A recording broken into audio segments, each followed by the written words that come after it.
Welcome. In today's video, we're going to show you how to add a poll to your Facebook story using your Android device. Polls are a fun and interactive way to engage with your friends and followers, allowing them to vote on your questions. Let's get started. Step 1. First, open the Facebook app on your Android device. Make sure you're logged into your account. Step 2. Once you're in, look at the top left corner of the screen and tap on Create Story. This will allow you to start a new story. Step 3.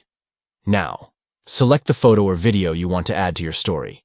You can pick one from your gallery or take a new one. Step 4. After selecting your image, look at the top right corner and tap on the sticker icon. This will bring up a variety of customization options. Step 5. Among the stickers, you'll see the poll icon. Tap on it, and it will open up a text box for you to create your poll. Step 6. Type in your question, then enter the options you'd like your friends to vote on. Once you're happy with the question and the answers, tap Done in the top right corner to save it. Step 7.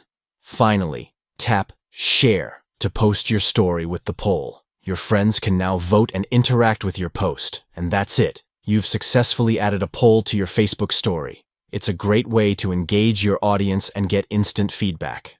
Thanks for watching, and don't forget to try it out for yourself.